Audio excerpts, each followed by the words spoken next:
Everybody, peace. Welcome to the Started by the College Football Show. Wherever or however you're listening, we're so grateful to have you here with us. As you guys know, I'm your host, Casuan. And listen, guys, it is Preview Show Friday for college football.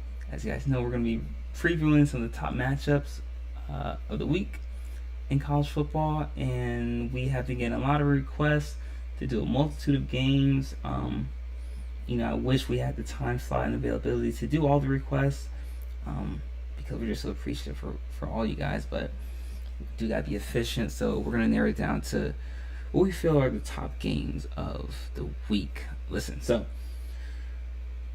we're not gonna waste any time, so we'll get right into it, right? So we'll get right into it, but before we get started, guys, if you haven't already, be sure to hit that like button, hit the subscribe button as well, so you guys can stay updated on all our latest content. Be sure to follow us on Patreon as well. You can do so by going to patreon.com, clicking on the search bar, and type "Begin Started by the Show." That way we can gain access to all of our exclusive content that we post daily. And if you would like to support our network and our company, you can do so by following the link in the ticker below. It's streamelements.com/starterbobby-show/tip. Once again, it's streamelements.com/starterbobby-show/tip. None of this is possible without you guys as fans, so we're just so grateful and honored for all of the love and support that you show us, and it's a pleasure to have this platform. So that being said, guys, we'll go ahead and get right into it. We have got an SEC matchup, guys. Number 8 Alabama going up against number 14 LSU, and as you guys know, LSU is currently 6-2 on the season. Coming off their most recent victory against Army, which they won 62-0. As you guys know, Alabama is 7-1, currently first in the SEC West. You guys know their lone loss coming against Texas the second week of the season. So this is it's a very interesting matchup, because I think what this matchup is going to represent how good Alabama really is. All season I've been talking about how Alabama has started to improve week to week, how their offense has started to find their identity, and how the defense has been playing, non-for-real. They've been fantastic, in my opinion, the entire season, especially their secondary led by Deion Branch and Kool-Aid McKinstry, who I think are two of the best DBs in the country. And we know about LSU. LSU has one of the most dynamic offenses in the country. They're averaging let me find it real quick. They're averaging over 450 yards of total offense per game, which is incredible. And we know Alabama's offense is a little more not to say pedestrian, but more conservative, only averaging about 350 yards per game total offense.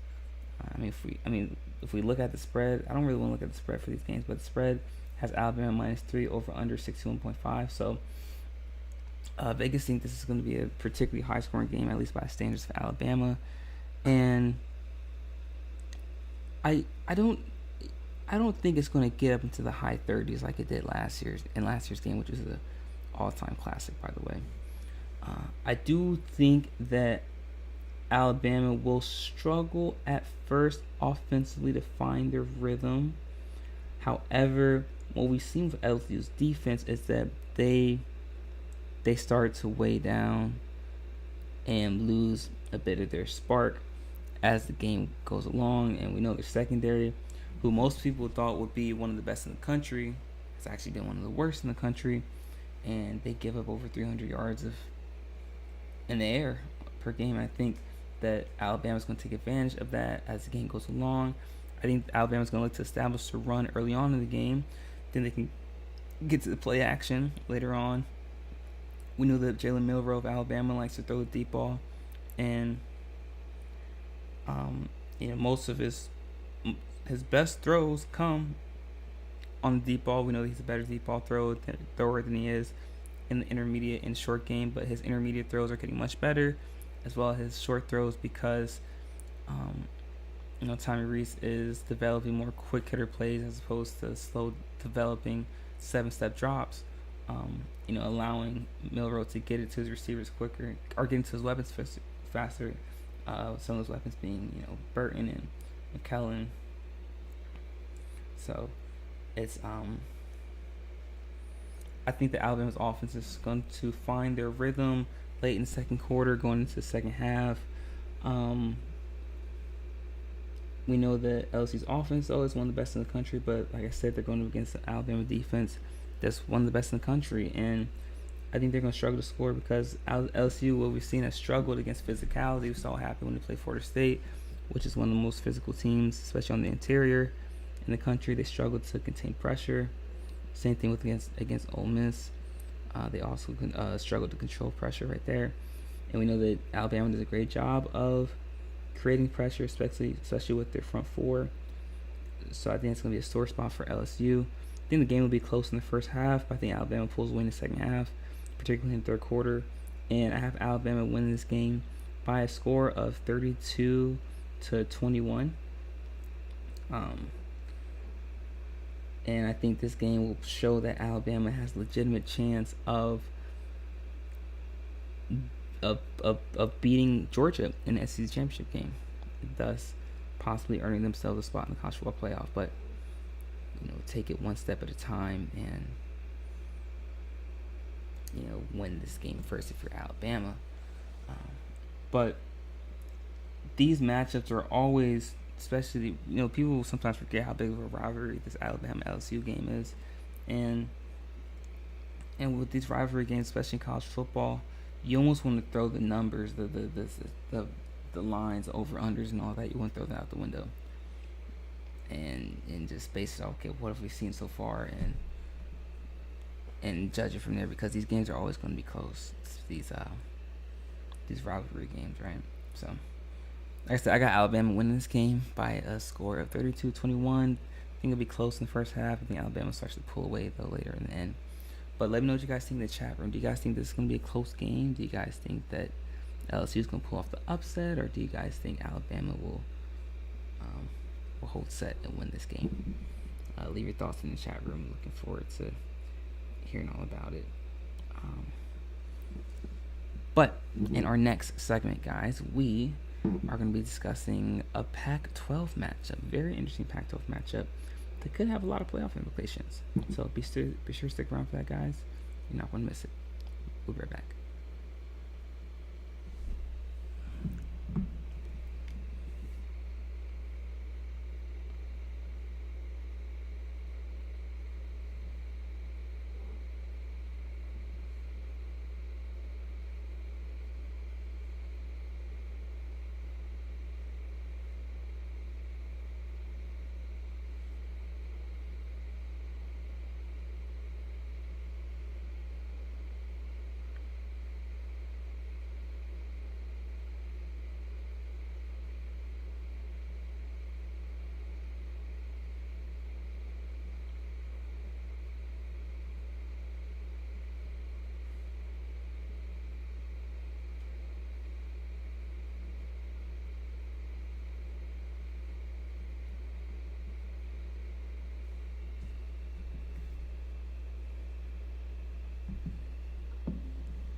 Alright, everybody, welcome back. In case you missed the first segment of our show, we just discussed the SEC matchup between Alabama and LSU. Talked about how I think Alabama's going to pull away late in the first half, going into the third quarter, and Alabama's defense is going to prove to be the biggest factor of the game, and that Alabama's going to show their dominance specifically on the defensive end, and LSU's defense will start to lose their strength and start to lose their intensity, and they'll start to give a couple big plays, but specifically in the passing game, to Alabama, which is something we know that they like to do. So, I had Alabama winning that game by a score of 32-21. But let me know what you guys think in the chat room about that. But moving on to our next preview matchup, we have number 5 Washington going up against number 20 USC, guys. Highly touted big Pac-12 matchup right here. with a lot of playoff implications, guys. Listen, you guys know how I feel about Washington. I think that they're the second best team in college football behind Georgia. And you guys know how I feel about USC. I think they're a little overrated. I'm surprised they're still ranked in the top 25, especially after the College Football Playoff Committee released their rankings.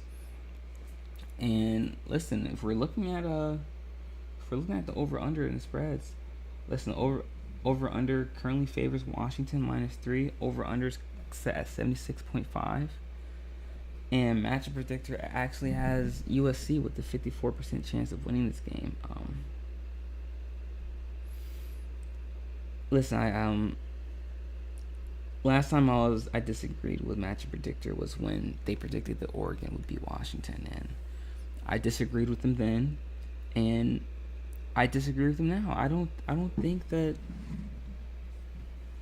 Now, do I think this game is going to be close? I do think it's going to be a close game because of Washington's defense.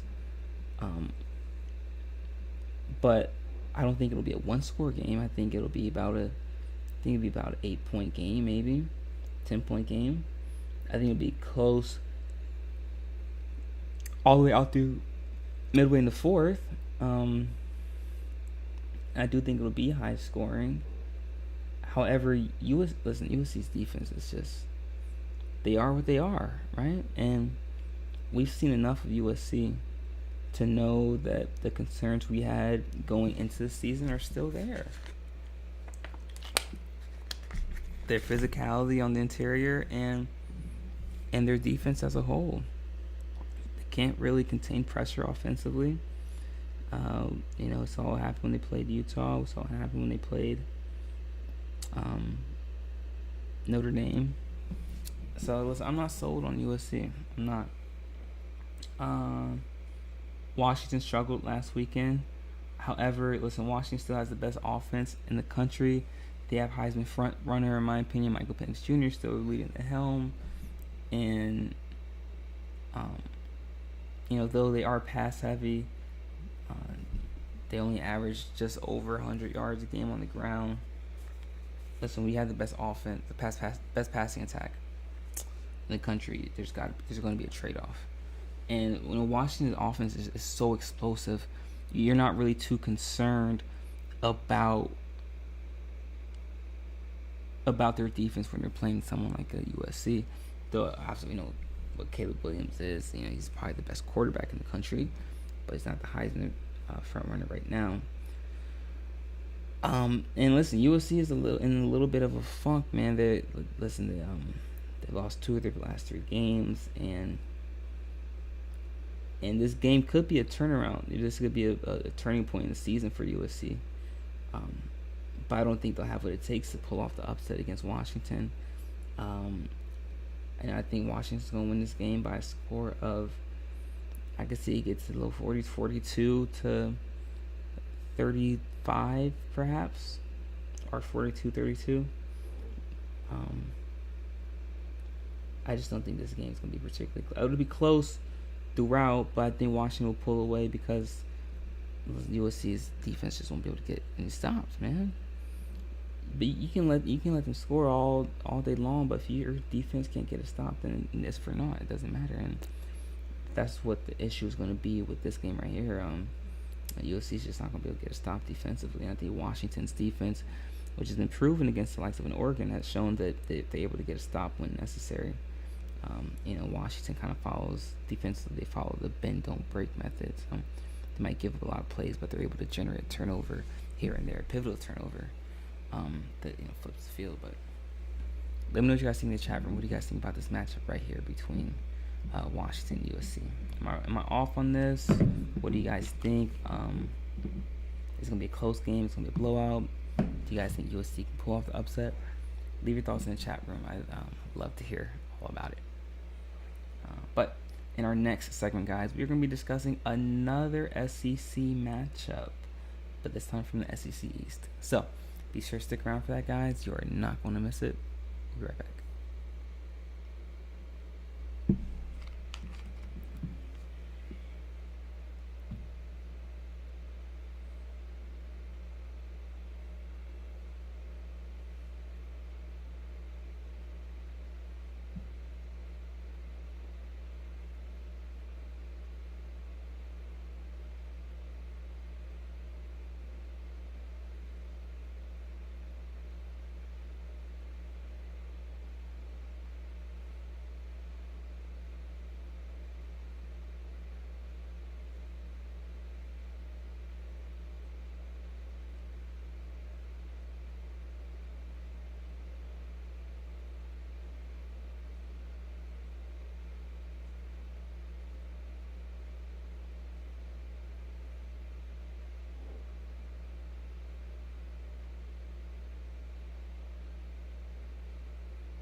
Everybody, welcome back. In case you missed the first couple segments of our show, we just covered two highly touted matchups, one from the SEC and one from the Pac-12.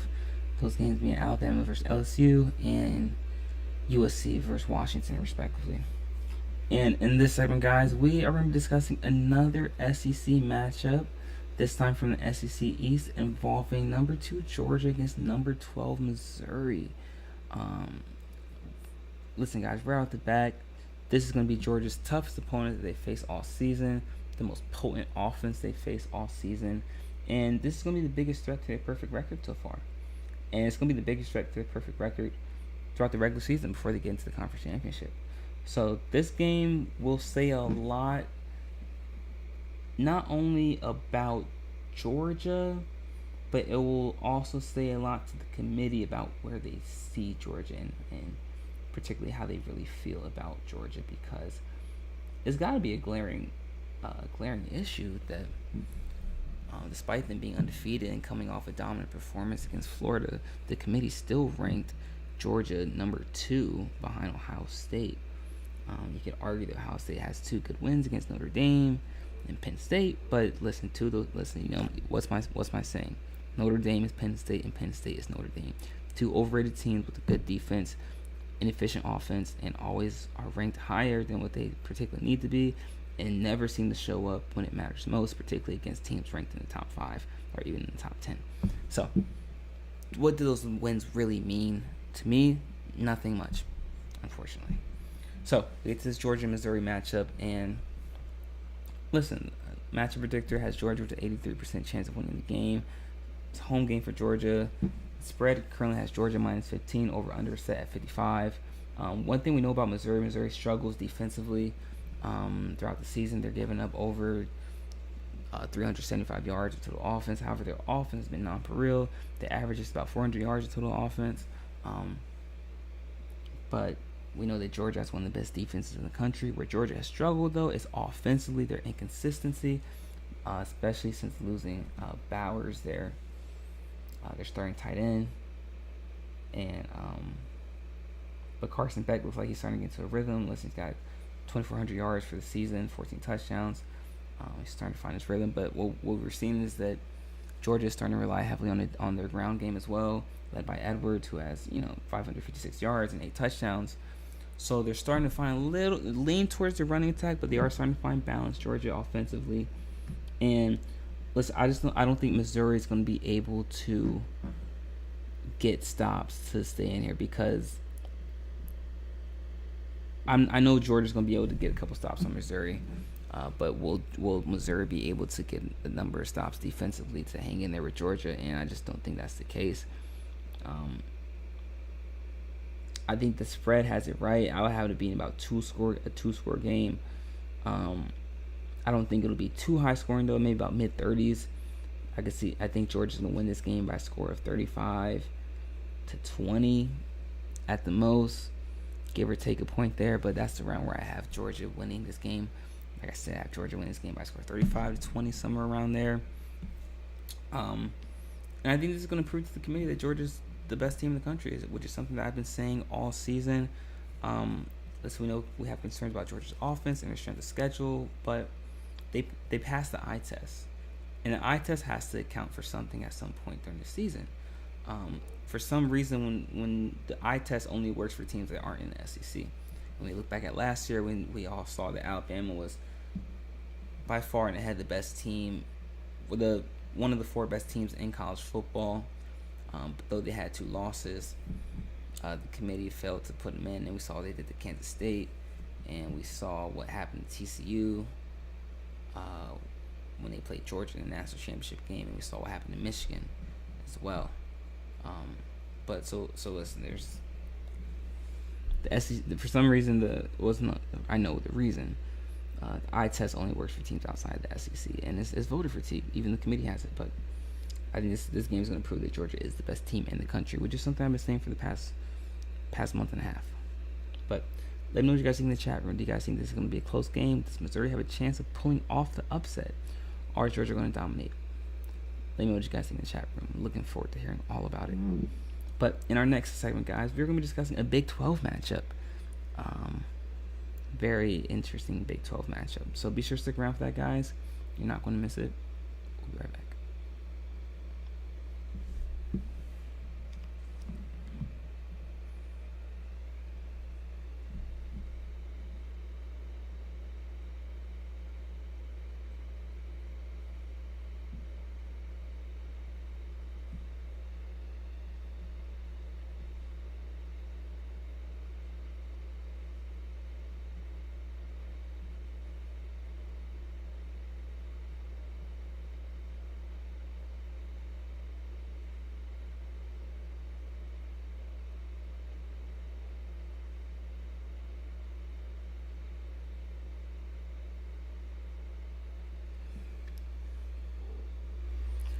All right, welcome back. In case you missed the previous segments of our show, we just discussed 2 SEC matchups and a very interesting Pac-12 matchup as well. With those games being Alabama, LSU, Washington, USC, and Georgia, Missouri. And in our last segment, guys, we're going to be discussing a Big 12 matchup between Oklahoma and Oklahoma State. Listen, a lot of people were messaging me asking me, what do I think about this game? Do I think that this has the biggest opportunity for upset to occur? And I do actually. I do. I think this, of all the games, this game is the one that's most likely to have an upset based on each team's direction. Listen, Oklahoma is coming off a pretty challenging loss to Kansas, which they struggled defensively. As you guys know, they lost by a score of 38-33. Oklahoma State's coming off a resounding victory over Cincinnati, which they won by a score of 45-13. And what, like we just said with Alabama and LSU, whenever it comes to these rivalry games, man, you kind of just got to throw the numbers out the window and expect it to be a close game. And if we look at Vegas, listen, Vegas has the over-under at 61.5, with the spread leaning towards Oklahoma. It's a home game for Oklahoma State. But listen, Oklahoma has struggled defensively, particularly on the ground. And we know that Oklahoma State loves to run the ball, led by Gordon, who already has 1,000 yards in the season and 10 touchdowns. So will Oklahoma be able to contain the rushing attack of Oklahoma State? I don't think so. We know that Oklahoma State's defense is one of the best in the Big 12, but Oklahoma's passing attack has been struggling these past couple games. Listen, against Kansas, they didn't have a passing touchdown, and Gabriel didn't even throw for over 200 yards. So we have to take all that into account, and I think those are going to be the biggest factors. And I think that Oklahoma State's actually going to win this game by 3 points. I got Oklahoma State winning this game by a score of 32-29. I do think it will be a close game, but I think Oklahoma State's going to be able to pull this upset out. And you guys already know what I think. I think the Big 12 has already been eliminated from the college football playoff because I don't think their conference is strong enough to have a one-loss champion take someone else's spot, especially if there's more than 2 undefeated teams left by the time on Selection Sunday when the committee needs to choose the 4 best teams in the country. So it's unfortunate, but yeah, I don't think that even if Oklahoma was to win this game, I don't think there's a team that's going to come out of the Big 12. And I think that Oklahoma State is going to pull off the upset, and it's going to just show why the Big 12 isn't as strong as, it's about as strong as people think it is, which is not that strong. So I guess to have Oklahoma State win this game by a score of 32-29 it will be close, but Oklahoma State's physicality, especially interiorly, and their ability to control the clock, what's going to lead them to victory over Oklahoma. But let me know what you guys think in the chat room. Do you guys think this is going to be a close game? Do you guys think it's going to be a blowout? Does Oklahoma State have a legitimate chance of pulling off the upset, or is Oklahoma going to win this game and add another top 25 win to their resume? Let me know what you guys think in the chat room. I'd love to hear all about it. But that's it for our show for today, guys. Thank you so much for tuning in. It's been a wonderful show. If you haven't already, be sure to hit that like button, hit the subscribe button as well, so you guys can stay updated on all the latest content. Be sure to follow us on Patreon as well. You can do so by going to patreon.com, clicking on the search bar and typing in Sorry to Bother You Show.